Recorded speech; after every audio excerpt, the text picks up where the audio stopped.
Frederic W. Tilton.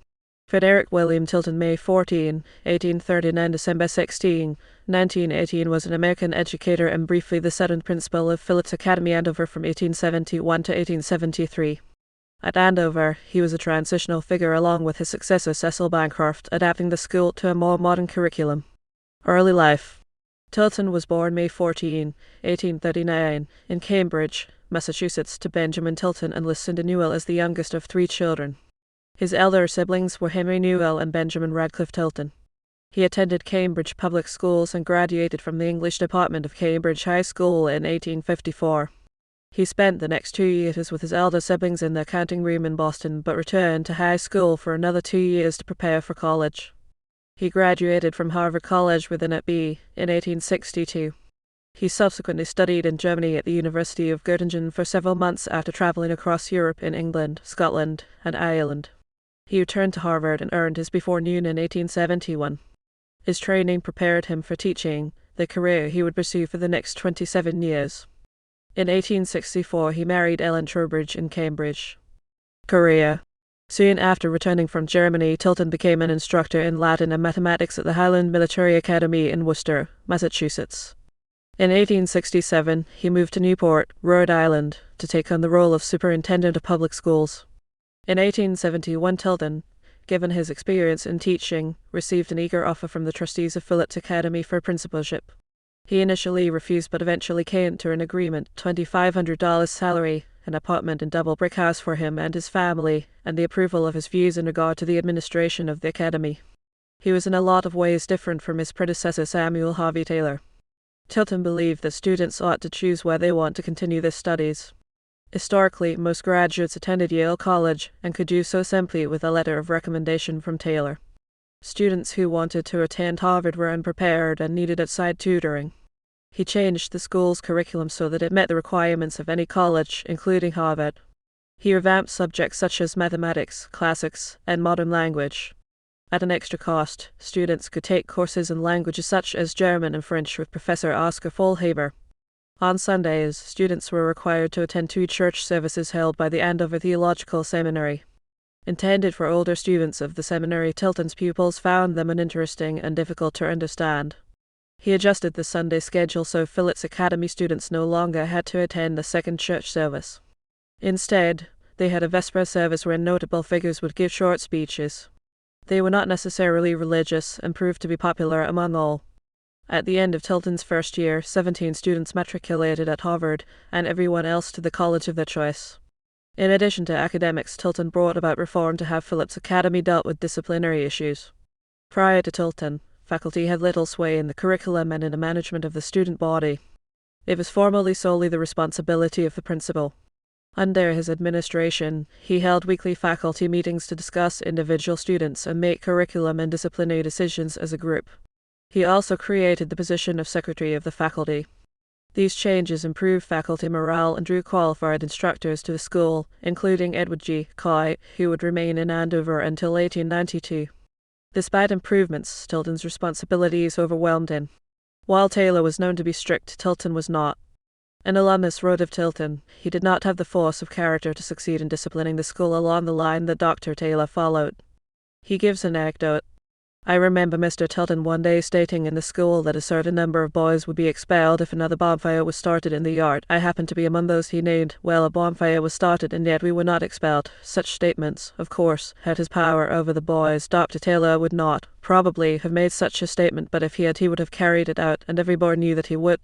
It was likely for this reason Tilton resigned from the principalship at Andover, March 17, 1873.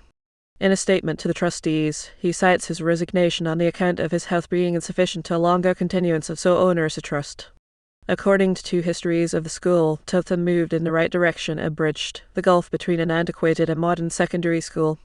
In June 1873, Tilton left Andover and returned to Newport, where he would become the headmaster of the newly constructed Rogers High School, part of the public school system he was superintendent of 2 years prior. Rogers High School was named after the late William Sanford Rogers. He accepted the position on December 19, 1872, suggesting he was for some time dissatisfied with his previous office. He could also have been enticed by a raise, $3,500 a year in Newport as opposed to $2,500 in Andover. The new building was dedicated January 21, 1874. He would remain in Newport, with the exception of 1885 to 1886 with his family on a leave of absence in Europe, until 1890 when he retired to Cambridge, the city of his birth. Personal life. Tilton married Ellen Trowbridge, daughter of Harvard professor of German and writer John Howe Trowbridge and Adeline Richardson, on July 21, 1864. They had 4 children together.